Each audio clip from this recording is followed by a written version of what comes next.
Audio Jungle.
Audio Jungle.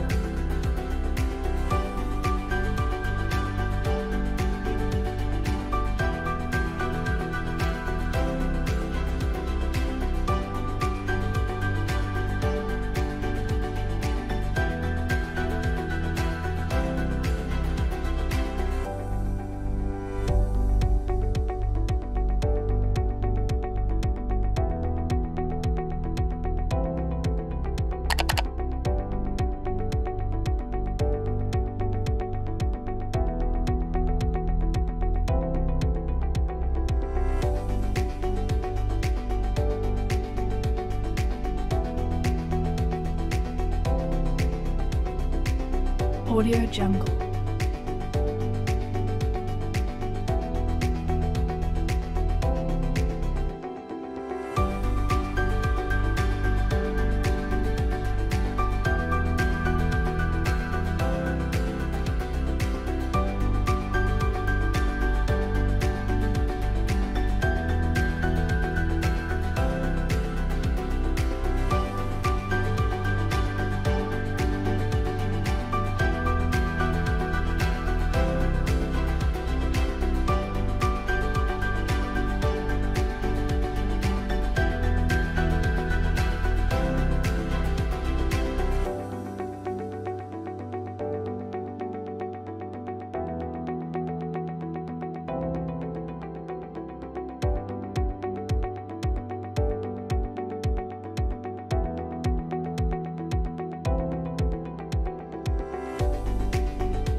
Audio Jungle.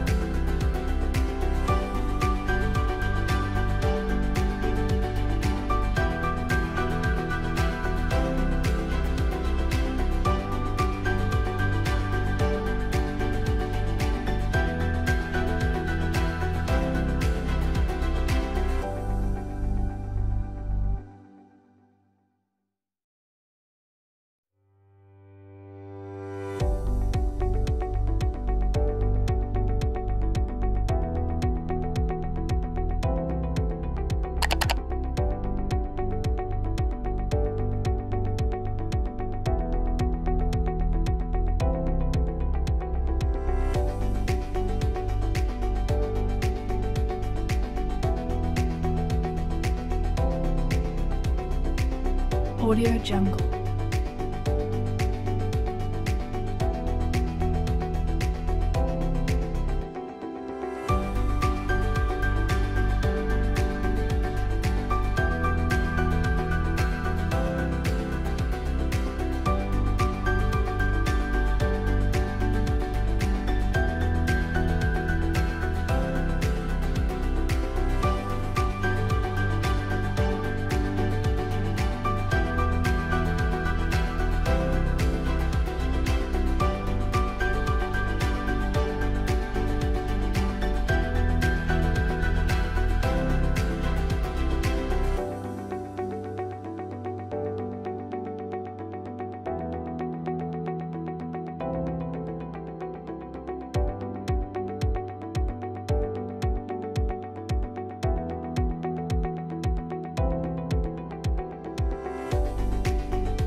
Audio Jungle.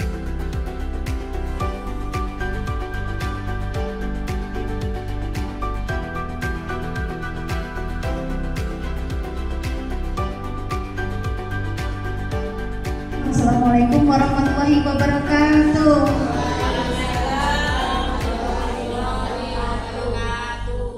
Selamat pagi Bapak Ibu, guru UPTS Negeri Bungerja 3, anak-anak dari perwakilan kelas yang luar biasa. Kali ini mari kita sampaikan puji syukur kehadirat Allah SWT, di mana kita sekalian masih diberi kesehatan, rahmat, taufik dan hidayah sehingga bisa berkumpul di kelas 6 dalam rangka diseminasi aksi nyata modul 1.4 tentang budaya positif.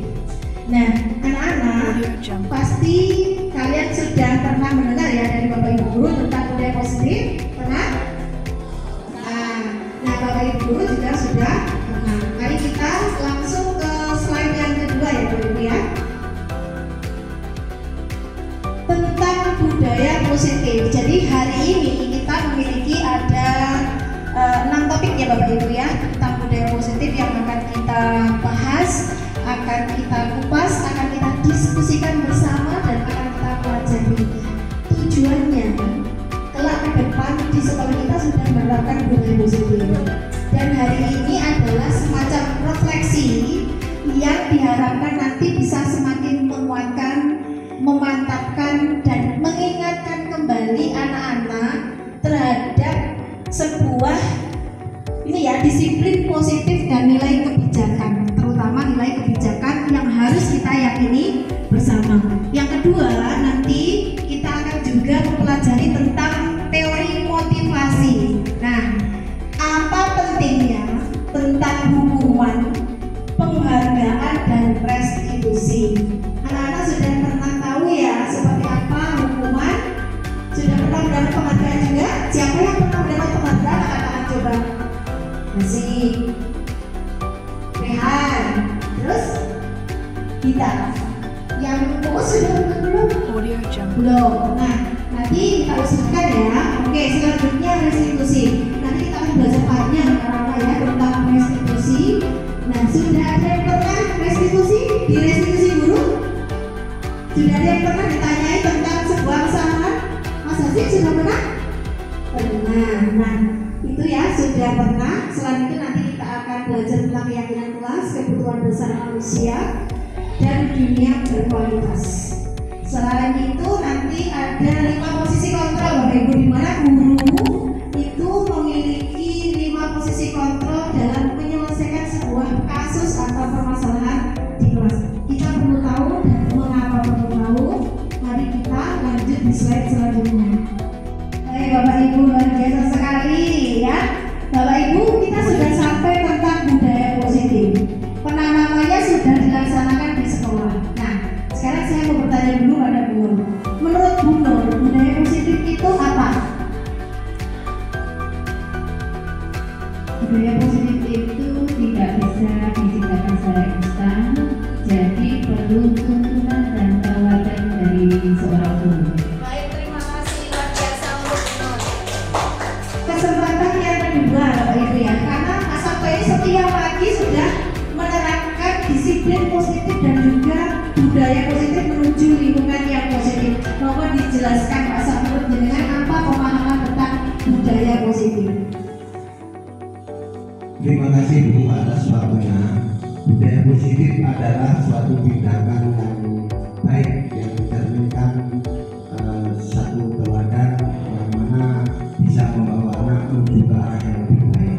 Terima kasih. Terima kasih Pak Sabto, luar biasa. Baik, terima kasih ya. Jadi Bu Nur, Pak Sabto, implementasi dan penguatan tentang budaya positifnya sudah bagus. Selanjutnya monggo Bu Evi. Terima kasih untuk waktu yang diberikan kepada saya. Budaya positif itu suatu kebiasaan yang bernilai positif, yang di dalamnya mengandung sejumlah kegiatan yang mampu menumbuhkan karakter. Audio Jungle. Terima kasih. Baik, terima kasih. Intinya adalah karakter siswa. Baik, terima kasih Bapak Ibu, berikan aplaus untuk Bu Evi ya. Nah, terima kasih. Yang Ibu ya, kesempatan terakhir. Nah, Bu Indah, menurut Bu Indah yang sudah pernah dilaksanakan karena bimbingan adalah salah satu dari pilot projecting tentang budaya positif di bidang agama. Menurut Bu Indah, di bidang keagamaan, sikap-sikap apa yang perlu ditumbuhkan dan dikembangkan di sekolah secara bersama-sama? Dengan adanya budaya positif dapat menimbulkan sikap gotong royong dan mampu melakukan kegiatan secara bersama-sama, sikap kolaborasi yang baik antara warga sekolah dan adanya rasa peduli antara satu sama lain. Baik, terima kasih Bapak Ibu, luar biasa sekali. Sudah kita dapatkan kata kuncinya ya Bapak Ibu ya. Bapak Ibu sudah implementasi tentang budaya positif dan pemaknaan budaya positif yang sangat baik. Baik, selanjutnya Bapak Ibu adalah cara menerapkan disiplin positif. Nah, kita akan bertanya sedikit kepada anak-anak ya sekarang. Anak-anak yang luar biasa dari Bu Liga. Bapak Ibu kan sudah menerapkan disiplin positif di sekolah. Kita sudah mengimplementasikan sejak Bu Dian menjadi guru penggerak pada tahun 2022. Begitu ya. Nah, sekarang Bu Enda mau tanya. Bu Dian sudah menerapkan disiplin positif. Kira-kira kalian bisa menunjukkan 4 saja contoh ya? Bisa? Bisa. Oke. Mungkin pertama kita satu contoh yang sudah pernah diterapkan Bu Dian dalam menerapkan disiplin positif di sekolah kita seperti apa coba? Kenalkan disiplin sejak Oke, bagus, luar biasa. Terima kasih ya. Jadi Bu Dian sudah menerapkan disiplin. Di mana saja dikenalkan, baik di upacara, di kegiatan sekolah, di acara-acara ekstra dan lain-lain ya. Ataupun pembiasaan yang dilaksanakan Bu Linda setiap pagi. Ada namanya Asmaul Husna, duha, duhur, ada murojaah dan membaca Al-Quran. Monggo selanjutnya, kedua, disiplin positif yang pernah diterapkan oleh Bu Dian dan kita semua di sekolah seperti apa menurut Mas Rehan? Oh iya, membuat kesepakatan kelas. Di kelasnya Bu Nur saya lihat juga pernah membuat kesepakatan kelas ya Bu Nur.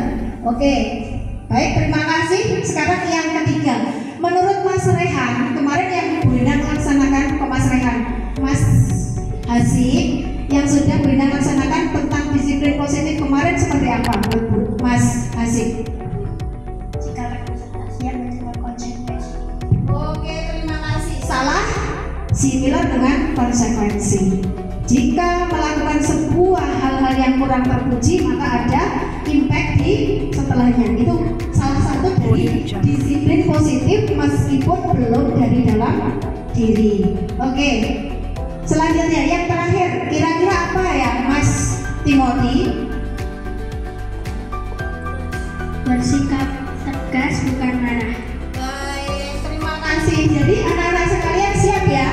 Ingat, disiplin positif ini diterapkan ketika Bapak Ibu guru memberikan sikap yang tegas kepada kalian, tetapi artinya bukan marah. Paham ya? Jadi selama ini guru menjalankan peraturan secara tegas itu bukan marah. Kesepakatan kelasnya dijalankan itu bukan karena marah, tetapi karena itu disepakati bersama. Begitu nggak Mas Rehan? Ya. Tentang tujuan penerapan budaya positif. Nah, Bapak Ibu dan juga anak-anak, disiplin positif itu bukan tanpa tujuan. Jadi kita menanamkan disiplin ini ada 3 motivasi perilakunya, yaitu yang pertama, ingin menjadi orang yang memang diinginkan oleh kita sendiri dan orang lain. Itu ya, jadi benar-benar diinginkan.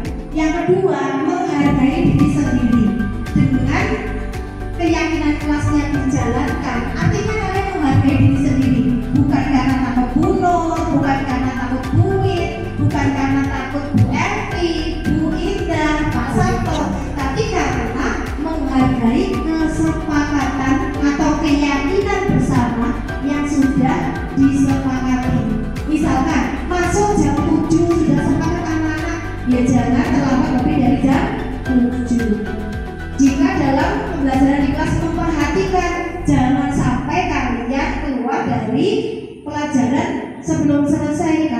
disepakatinya memperhatikan loh, bukan karena takut budian marah-marah atau apa, tapi keyakinannya menjadi tidak dilaksanakan jika tidak disepakati. Gitu ya anak-anak, bisa dipahami? Oke. Nah Bapak Ibu sekarang ya, untuk Bapak Ibu guru, sebelum kita masuk ke disiplin positif lebih jauh, ada beberapa hal yang harus kita pahami bersama. Jadi nilai kebajikan universal ini harus benar-benar, kali ini saya benar-benar Bapak Ibu, kita harus memahami dan memaknai, bukan hanya simulasi ya, bahwa di sekolah, di setiap sekolah yang menerapkan disiplin positif itu ada beberapa nilai.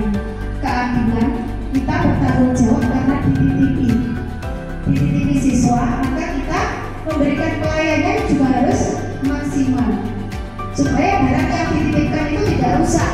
Dan anak-anak yang dititipkan karena sampai semua itu dititipkan oleh orang tua, maka juga harus menghargai kepada Bapak Ibu guru. Jujur, tanggung jawab jika diberi tugas dan kewajiban.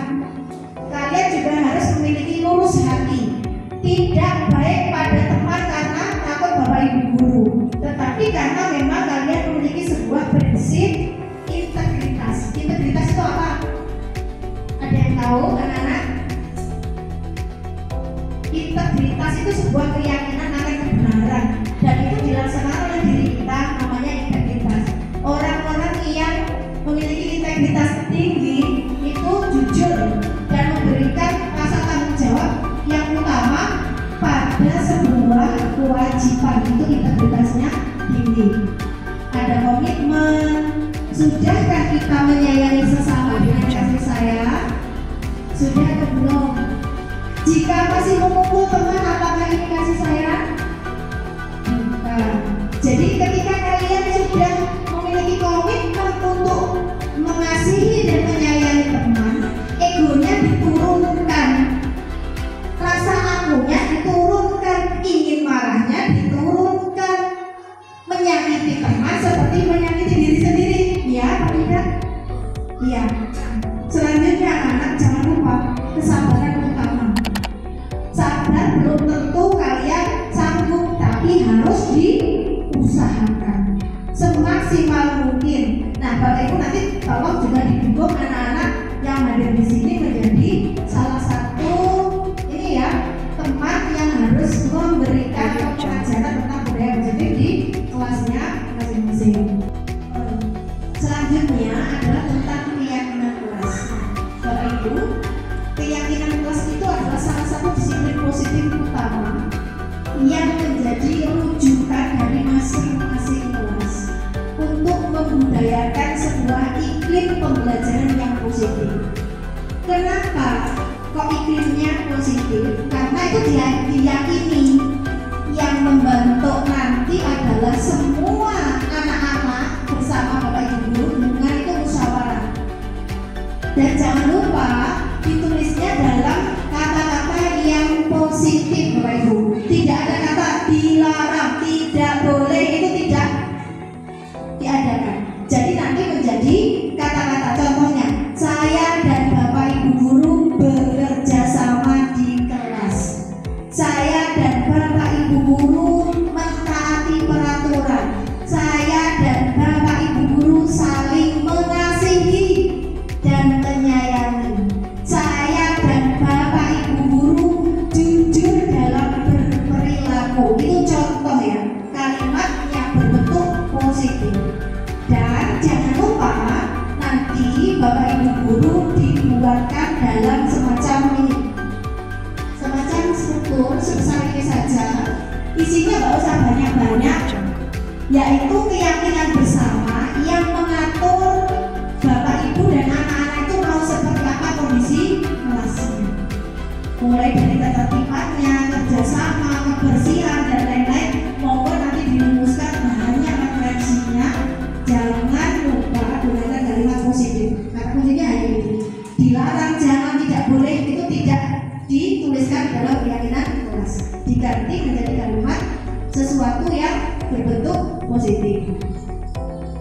Nah, selanjutnya, mengapa keyakinan kelas ini penting. Jadi diharapkan meningkatkan disiplin siswa, tetapi tidak dengan pemaksaan. Nah, kok bisa disiplin tanpa memaksa? Karena diyakini bersama oleh anak-anak, maka diharapkan keyakinan itu dilaksanakan dengan sukarela. Karena asalnya dari diri mereka sendiri, bukan dari bapak ibu guru. Anak-anak nanti setelah sesi ini besok bapak ibu guru di kelas mengajak kalian untuk membuat keyakinan kelas. Nah, pada saat itulah berikan usul sesuai dengan apa yang kalian inginkan kelasnya, begitu ya. Dan kalau sudah usul, silahkan dilaksanakan. Paham anak-anak? Mbak Uus paham? Mbak Amifah? Paham ya? Oke. Nah, ini Bapak Ibu ya caranya. Nanti siswa menulis keyakinan mereka. Nah, selanjutnya ada ulasan dari Bapak Ibu guru tentang keyakinan yang telah ditulis dan dipilih mana yang penting untuk kelasnya, dan selanjutnya diubah menjadi kalimat yang positif dengan menghindari kata tidak, dilarang, tidak boleh, hindari dan lain-lain itu ditiadakan, diganti dengan kalimat positif. Nah, keyakinan kelas yang bagus itu mengikat guru dan siswa. Seperti kata-kata tadi ya, tidak hanya untuk siswa, tapi saya dan bapak ibu guru saling menyayangi, saya dan bapak ibu guru saling berkolaborasi dan seterusnya. Sampai sini mungkin ada pertanyaan. Silakan pertanyaan pertama mungkin dari Budian, mungkin teman-teman nggak apa-apa.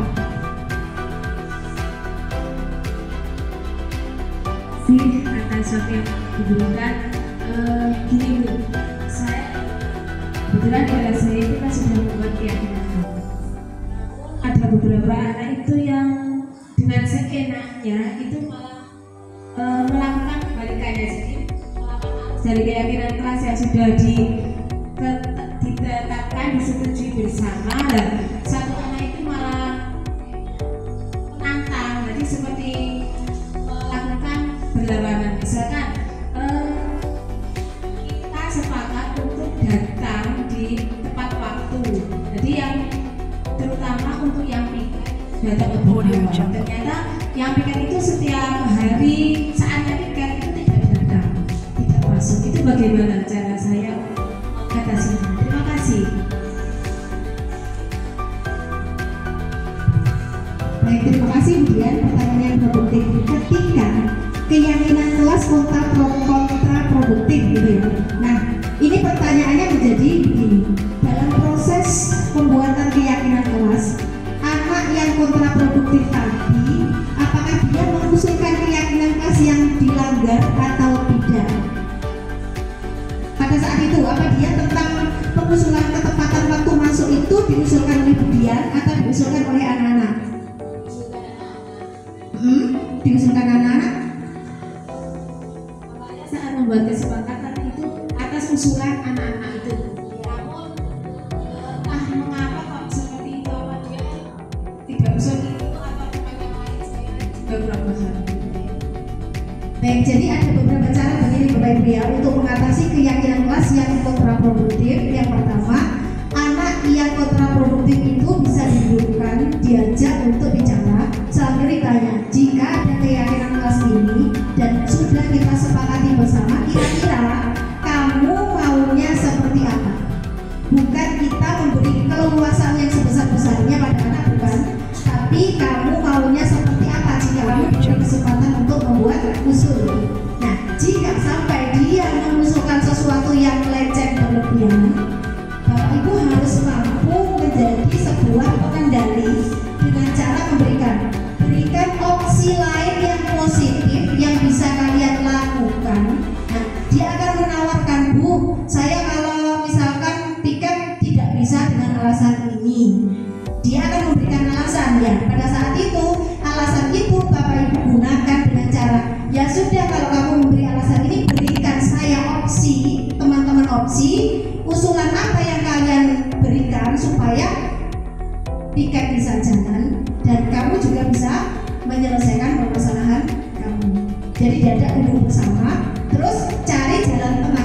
opsi apa yang bisa akhirnya disetujui bersama. Misalkan saya pikirnya ganti hari apa yang dia tidak sedang dalam masalah tersebut. Begitu mungkin kemudian ya. Terima kasih. Ini anak-anak dan ibu guru ya, contoh tentang keyakinan kelas. Ini nanti bisa dipakai rujukan ya untuk kelas bawah yang belum membuat keyakinan kelas. Jadi bekerja sama membersihkan kelas. Ini usulan yang belum dirubah menjadi kalimat positif. Saling peduli, menghargai dan membantu satu sama lain. Nah, kalau dijadikan kalimat positif, nanti saya dan Bapak Ibu guru saling peduli, menghargai dan membantu satu sama lain. Pada saat kalimat itu dibaca, maka ada sebuah tanggung jawab positif dari hati anak-anak. Karena saya dan Bapak Ibu guru itu ada ikatan Bapak Ibu.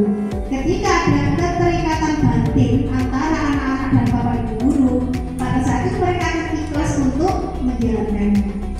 Bagaimana rasanya anak-anak? Sekarang saya mau tanya, jika kalimat yang ketiga ini menjaga dan meletakkan barang sesuai pada tempatnya. Saya akan membacakan sekali lagi. Menjaga dan meletakkan barang sesuai pada tempatnya. Bedakan dengan kalimat selanjutnya. Audio Jungle. Saya dan Bapak Ibu guru menjaga dan meletakkan barang sesuai pada tempatnya. Ketika kalian masukkan dalam hati, nyaman yang mana? Nyaman kalimat pertama atau nyaman kalimat kedua? Monggo Pak Sabto dulu. Terima kasih. Jadi kalau dirasakan dari kalimatnya itu rasa-rasanya nyaman yang kedua, Bu. Soalnya di situ terasa ada nilai kebersamaan. Jadi bukan kesendirian begitu. Terima kasih, Bu. Baik, terima kasih Pak Sabto ya. Jadi ketika anak-anak dan Bapak Ibu guru diikatkan dalam sebuah ikatan yang namanya kesepakatan kelas, maka pada saat itulah nanti anak-anak melaksanakannya dengan sukarela. Gitu ya.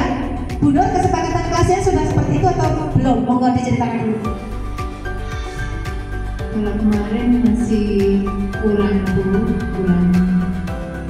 mengenal. Tadi kan ada dijelaskan sama Bu Endang, ada saya dan Bapak Ibu guru, bla bla bla, seperti itu.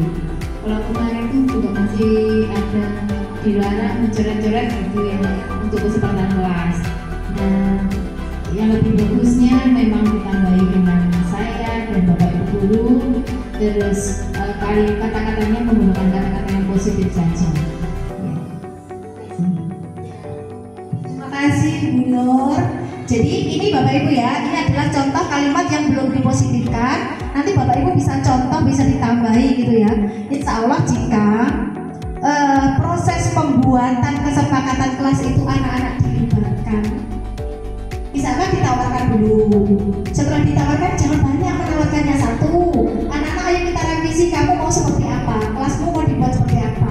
Pada saat itu ada jiwa tanggung jawab dimasukkan ketika prosesnya bersama mereka. Dan ketika dilanggar mudah. Siapa yang membuat? Apakah Bu Guru atau temanmu?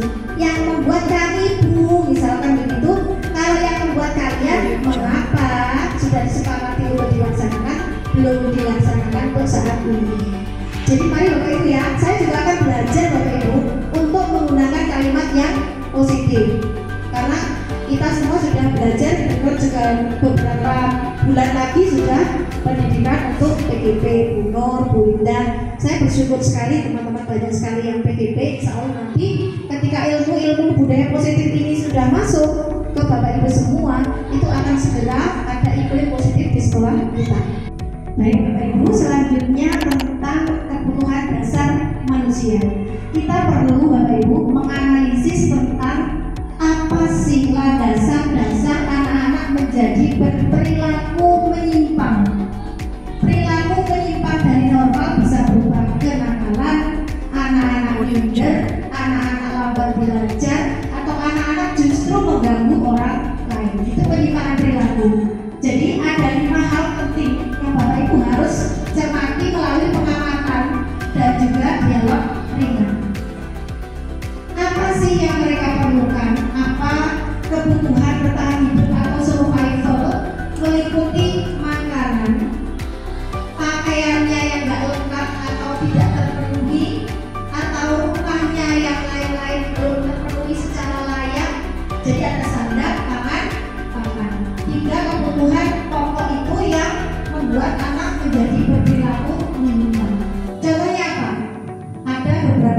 suka berebut bekal teman. Ada teman-teman kalian seperti itu? Ada, bisa diceritakan sedikit saja. Saya kan pernah bawa jajan dulu, terus diambil sama teman saya.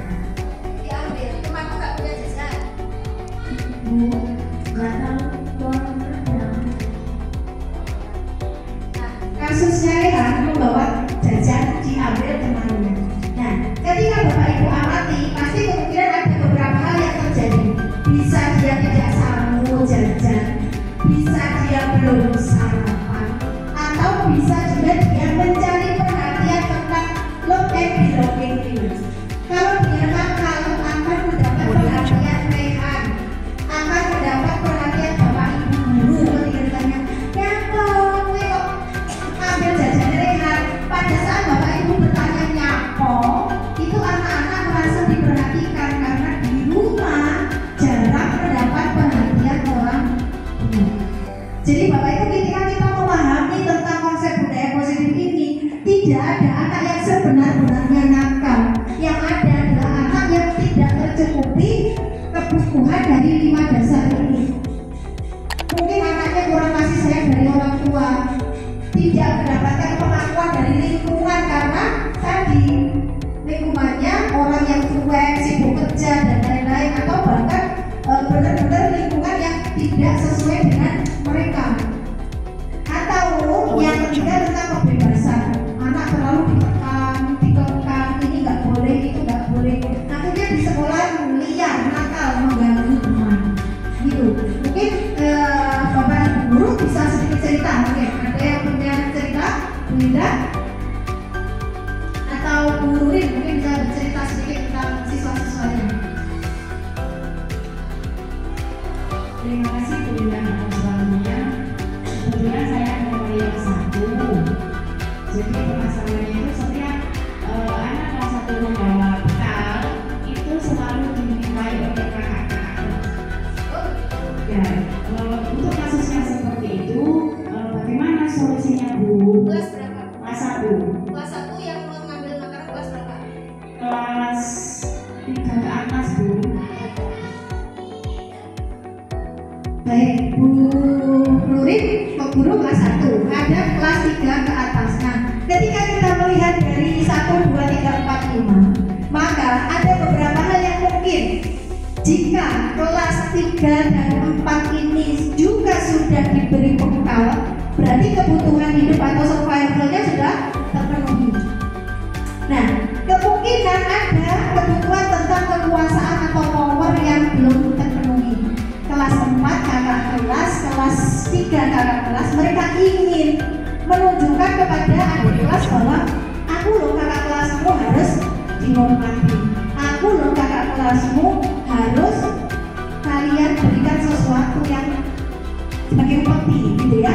Jadi Bapak Ibu harus bisa ini menanyakan maumu seperti apa. Nanti kalau ketemu lagi ya Bu Nurin, yang mengambil itu didudukkan, ditanya, bukan dimarahi tapi ditanya, apa kamu nggak bawa bekal? Itu pertanyaan pertama untuk yang ke-1. Yang kedua, apakah kalian tentang cukup kasih sayang orang tuanya? Nanti bisa diambil redaksi kata-katanya ya Bu Nur. Nah, dengan cek dari kelima ini apa sih sebenarnya yang mereka butuhkan. Nah, kalau sudah ketahuan dari 5 ini yang tidak mereka butuhkan, sudah ketahuan oh dari 1 sampai 5 ini ada poin yang ketiga, misalkan mereka di rumah banyak ditekan, makan ini nggak boleh, makan itu nggak boleh, sedangkan kelas 1 bekalnya mie, dia ingin sekali mie, maka dia ternyata kebutuhannya dasar tentang kebebasan untuk makan mie belum terpenuhi. Itu yang harus guruin pahami, teliti ya, teliti sedikit demi sedikit. Itu mungkin Bapak Ibu guru ada pertanyaan lain? Baik, terima kasih. Yang terakhir Bapak Ibu ya, tentang langkah-langkah mengatasi sebuah permasalahan, baik penyimpangan perilaku ataupun kenakalan. Jadi Bapak Ibu, ada 5 posisi kontrol Bapak Ibu, ada membuat rasa bersalah, penghukum, dan lain-lain. Nah, untuk budaya positif di sekolah dan penciptaan lingkungan positif itu sudah tidak boleh lagi dilaksanakan karena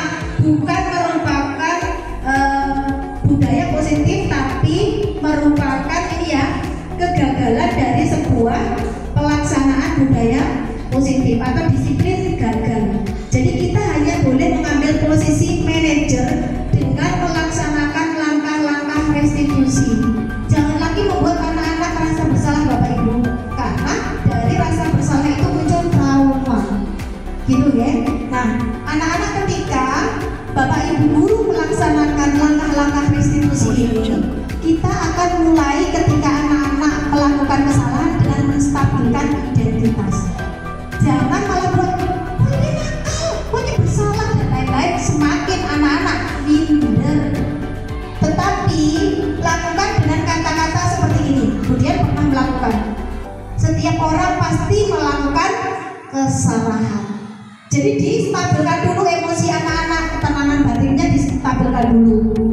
Terus kamu bukan satu-satunya loh yang pernah mukul teman. Dia akan merasa, oh aku nggak terlalu bersalah kok. Aku ternyata ada juga yang melakukan kesalahan yang sama. Selanjutnya kita validasi dengan kesepakatan kelas. Nah, kira-kira kamu pasti punya alasan untuk mukul Diksan. Kemarin saya berkatakan begitu ya ke Hasib. Nah, ketika anak-anak menjawab iya Bu, dia melukai harga diri. Ketika dia mengatakan melukai harga diri, kebutuhan dasar yang berapa yang belum terpenuhi oleh proses itu tadi? Harga diri berarti apa? Yang love and belonging atau fun atau kebebasan atau kekuasaan. Jika harga diri Bapak Ibu, harga diri. Monggo. Saya balikkan lagi. Harga diri itu ada di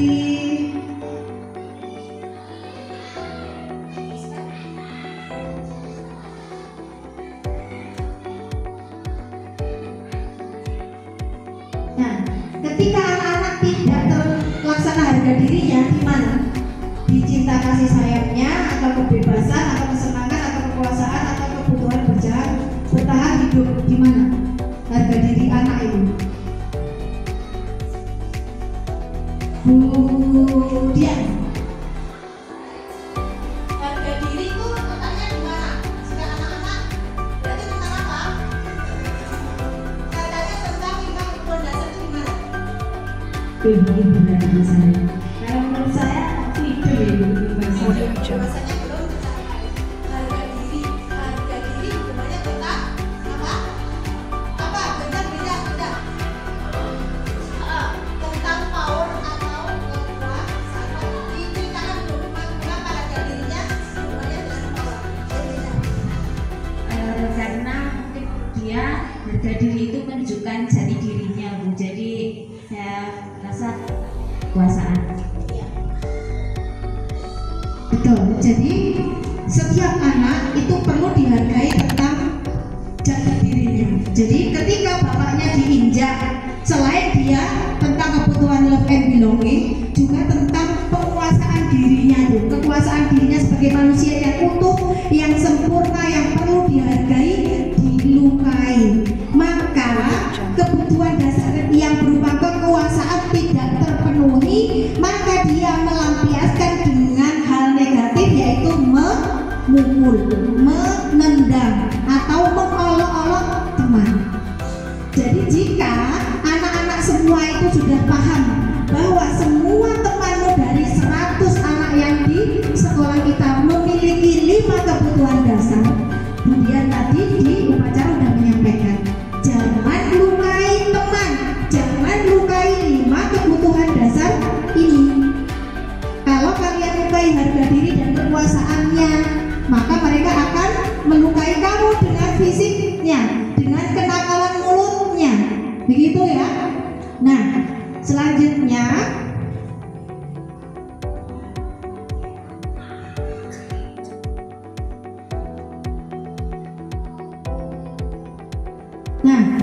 Bapak Ibu ya,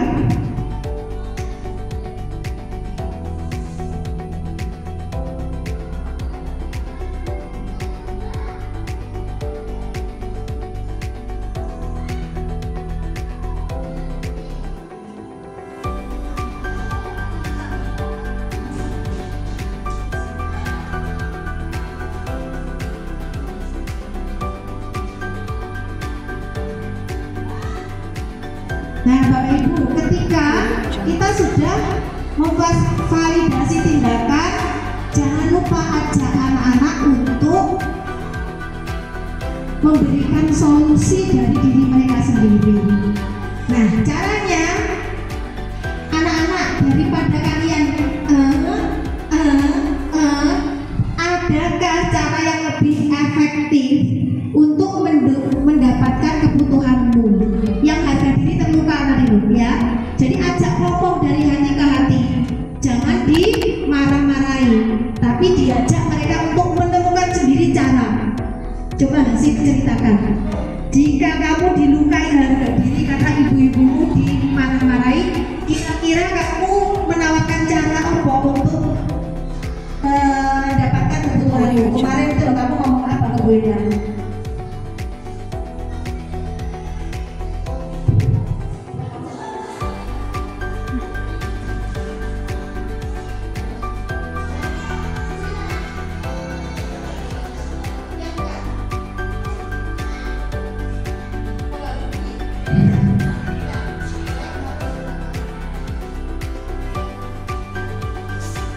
Bu, jangan lupa tanyakan cara yang lebih efektif yang diinginkan anak-anak untuk menyelesaikan permasalahannya. Terus hubungkan dengan keyakinan kelas yang telah disepakati, apa yang telah dilanggar. Jangan lupa juga tanyakan, kamu sebenarnya ingin menjadi anak yang seperti apa lah. Nah, pada saat anak-anak udah menyatakan tentang keyakinan kelas yang dilanggar, seharusnya dia menjadi anak yang seperti apa. Jadi ada unsur dari dalam diri tentang penyelesaian masalah itu. Akhirnya mereka tahu, oh yang benar itu seperti ini. Berarti saya tidak akan melakukan yang kontraindikasi dari itu. Begitu ya Bapak Ibu, sedikit uraian tentang keyakinan kelas. Mungkin saya akan minta tolong keyakinan kelas dan juga segitiga restitusi.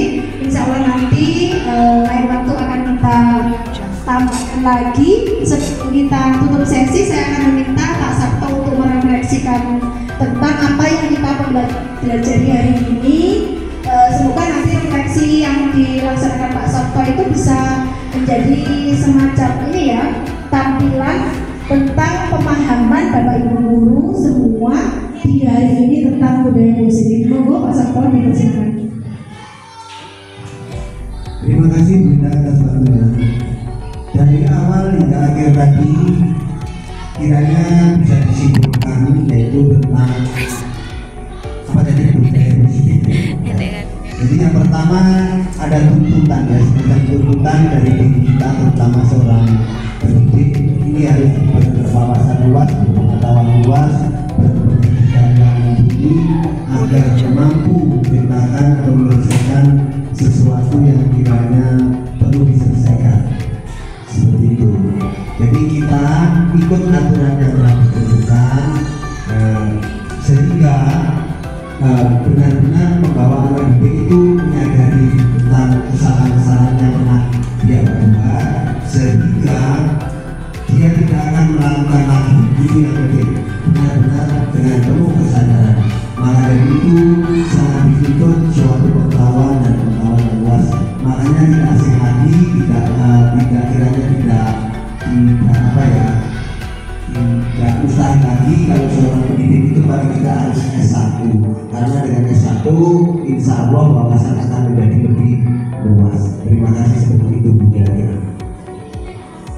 Baik, terima kasih. Refleksi yang terakhir dari Bu Dian tentang budaya positif. Monggo Bu Dian digarisbawahi tentang seperti apa budaya positif diterapkan dan mengapa pentingnya dilaksanakan di sekolah kita. Terima kasih.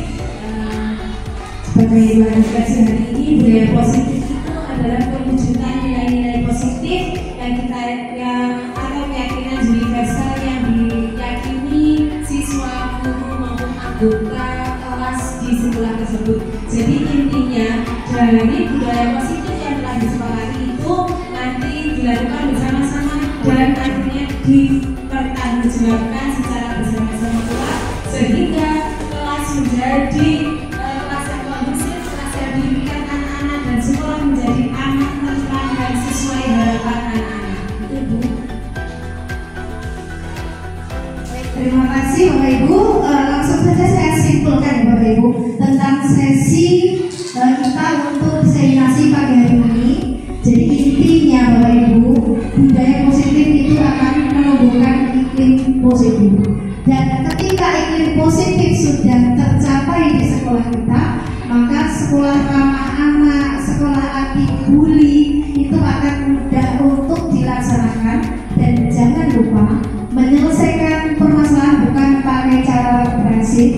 tapi restitusi anak sehingga ada solusi dari dalam diri anak tersebut. Begitu ya. Jangan lupa Bapak Ibu ya, besok keyakinan kelasnya mulai dirancang bersama siswa dengan kalimat yang positif sehingga bisa menumbuhkan iklim yang positif di kelas. Terima kasih untuk sesi hari ini. Saya akhiri. Wabillahi taufiq wal hidayah. Wassalamualaikum warahmatullahi wabarakatuh.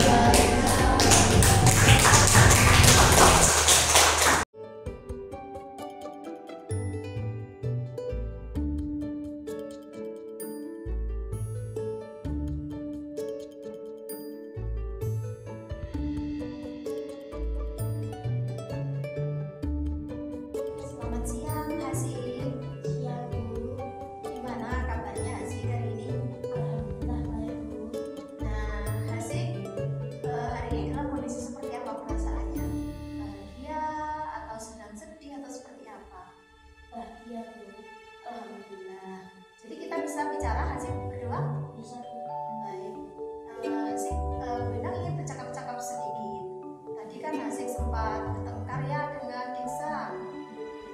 Nah, apakah Hasik kira-kira bisa bercerita nih mengapa tadi Hasik bertengkar? Terus menurut Hasik itu seperti apa? Ceritakan dulu. Ya, Bu.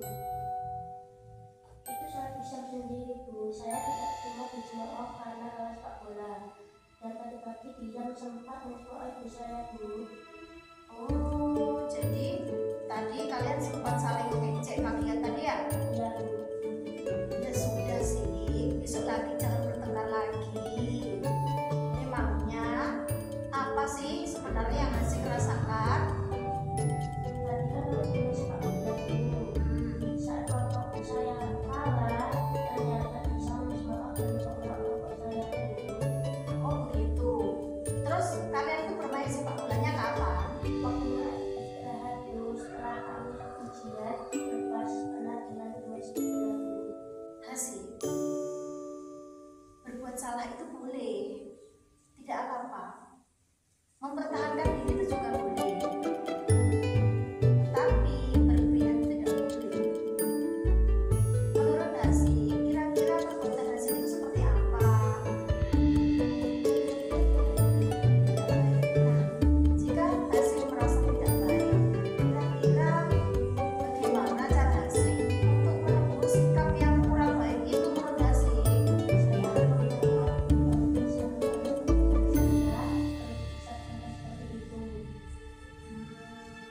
Gitu ya. Nah, kira-kira kalau Hasik sudah menebus kesalahan, sudah mengobati Diksa, kira-kira Hasik akan menjadi seperti apa selanjutnya?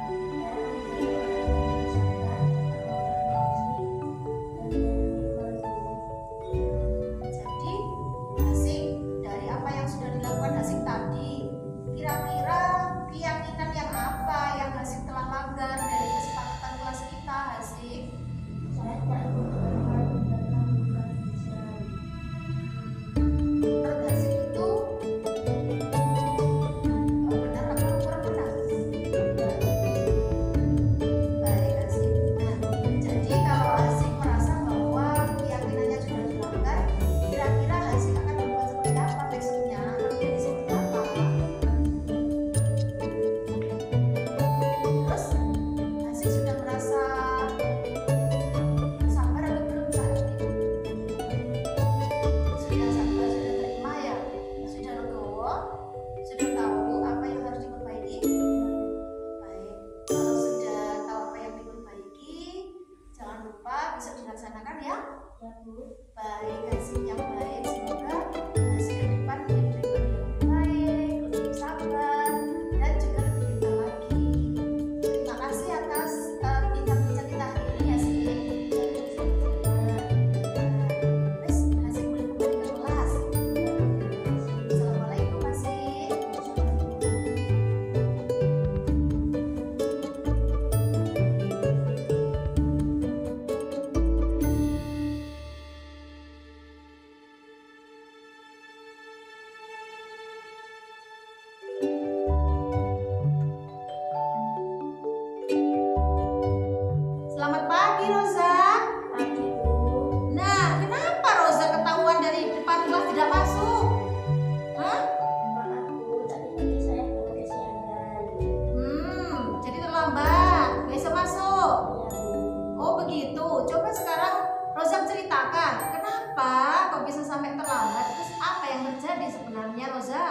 Tadi pagi saya bangun siangan Bu. Semalam saya menonton pertandingan Jackson sampai jam 2. Oh, ternyata Rosa menyukai Jackson ya? Oh, begitu. Jadi menonton Jackson itu memang menyenangkan, boleh. Tetapi jangan sampai terlambat. Kira-kira menurut Rosa, jika sudah terlambat seperti ini, keyakinan kelas apa yang dilanggar oleh Rosa? Dia Bu, saya harus menonton. Oh, gitu. Kira-kira kalau yang melanggar keyakinan kelas itu tandanya seperti apa menurut Rosa? Saya kan sedang terlambat Bu dan tidak disiplin. Menurut Rosa disiplin itu penting atau tidak? Penting Bu. Oh, begitu ya.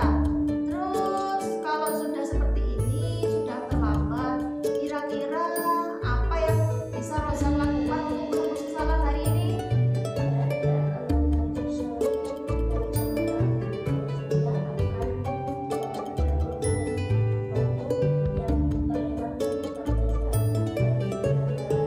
Baik, ini sudah dari hati loh ya. Jadi ini tidak dipaksa oleh siapapun. Baik, jika sudah datang dari hati, Bu Indah menerima apa yang disampaikan oleh Rosa. Baik, jika begitu, nah saya doakan nanti Rosa ke depan menjadi sesuatu yang lebih apa kira-kira?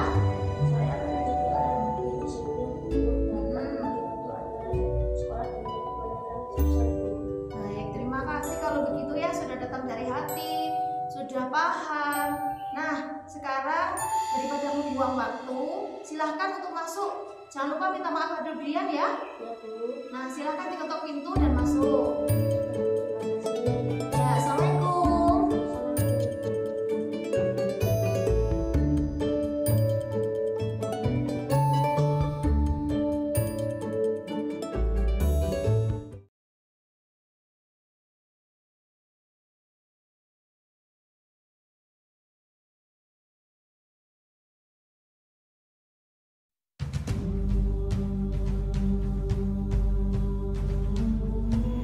Ibarat benih tumbuhan yang ditanam dalam tanah. Dia akan berusaha menjadi tunas yang muncul ke permukaan tanah dan berjuang mengatasi berbagai hama serta gangguan yang menjadikannya pohon yang berbuah dan memberi manfaat bagi sekitarnya. Pendidikan dasar adalah momentum menyemai benih Pancasila dan mempersiapkan tunas-tunas Pancasila baru muncul ke permukaan. Assalamualaikum warahmatullahi wabarakatuh. Kami, keluarga besar UPT SD Negeri Bumerjo 3, menyatakan berkomitmen untuk mendukung penyemaian benih-benih Pancasila kepada seluruh warga sekolah, serta didik, dan wali murid demi terwujudnya profil pelajar Pancasila sebagai profil ideal karakter pelajar di Indonesia. Lihatlah sebagai contoh sifat sang mentari yang telah ditetapkan oleh hukum kodrat alam. Sinar matahari diperlukan tumbuhan, hewan, dan semua makhluk hidup. Dan pemberian itu bersifat adil seperti prinsip demokrasi dan keadilan pada sila-sila Pancasila. Pancasila, Pancasila, satu, satu Tuhan yang Maha Esa, satu Tuhan yang Maha Esa. Sebelum pelajaran kita mulai, berdoa menurut agama dan kepercayaan kita masing-masing. Berdoa, mulai.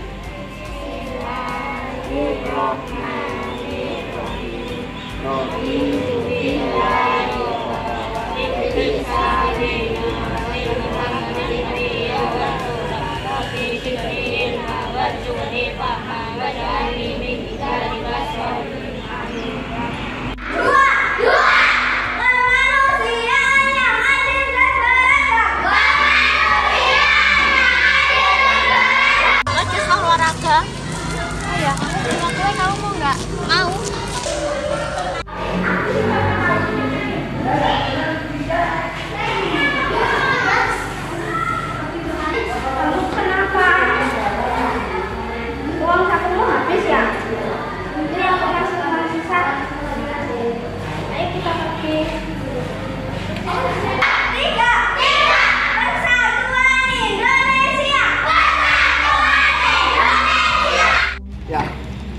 Ya silakan dua anak.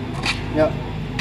Ya. Aku dhisik. Bahasa apa itu aku dhisik? Bahasa Jawa kan aku orang Jawa. Aku orang Indonesia. Orang Jawa. Orang Indonesia. Orang Jawa. Udah stop. Ya. Udah taruh bolanya. Udah duduk. Cuma duduk. Ya. Sampai detik ini kita hidup di mana? Indonesia. Indonesia, tepatnya di Pulau Jawa. Tentu saja yang namanya daerah itu mesti mempunyai nilai kearifan atau nilai lokal yang wajib kita hargai. Jadi di situ kita mengakui bahwa berbahasa satu bahasa Indonesia.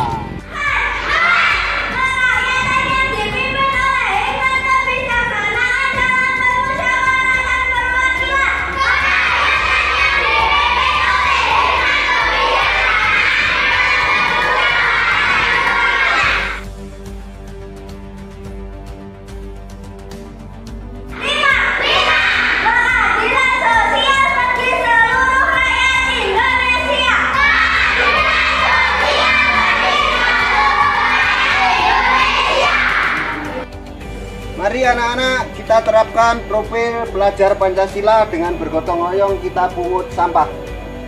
Mari. Kita pungut sampah. Ambil sampahnya.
Kepala Sekolah UPT SD Negeri Kumirjo 3. Pada kesempatan ini saya akan menyampaikan tentang visi misi dan tujuan dari UPT SD Negeri Kumirjo 3. Visi misi dari UPT SD Negeri Kumirjo 3 yaitu terbentuknya generasi yang berakhlak mulia, adaptif terhadap digitalisasi, suka bergotong royong, bernalar kritis, kreatif, mandiri, berkebinekaan global, berwawasan lingkungan, memiliki kebebasan berpikir, serta berkembang sesuai kebutuhan dan menghargai perbedaan.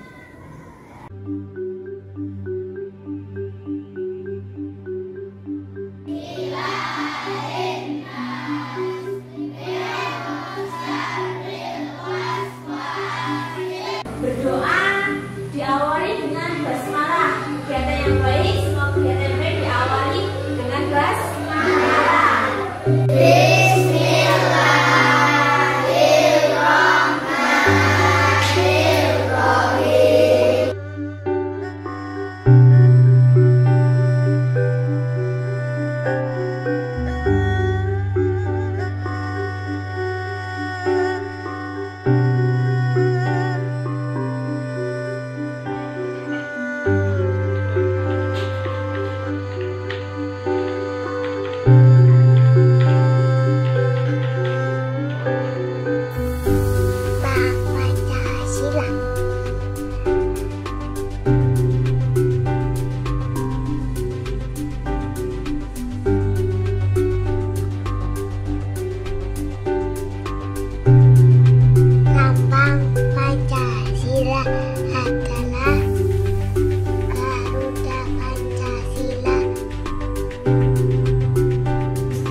Ibu. UPT SD Negeri Bumirjo 3 mengembangkan musola dengan donasi dari para donatur dan kemitraan sekolah. Mitra-mitra sekolah yang mendonasikan diri dan mendedikasikan pembangunan musola ini terdiri dari berbagai pihak yang secara sukarela memberikan sumbangan kepada UPT SD Negeri Bumirjo 3. Donatur yang mendedikasikan diri berasal dari donatur dalam negeri dan luar negeri, dan donatur yang terdiri dari masyarakat dan juga wali murid dari UPT SD Negeri Bumirjo 3. Tidak lupa, mereka memberikan sebuah amanat yang mulia, di mana pendidikan di UPT SD Negeri Bumirjo 3 diharapkan selain mengemban digitalisasi, juga bisa mengembangkan program pemerintah yaitu Sekolah Sak Ngajine. Kami Bapak Ibu Guru dari UPT SD Negeri Bumirjo 3 mendukung pengembangan sekolah berbasis digital, berwawasan lingkungan, mengembangkan profil pelajar Pancasila, menuju generasi yang merdeka berpikir dan berkembang sesuai kebutuhan inklusivitasnya.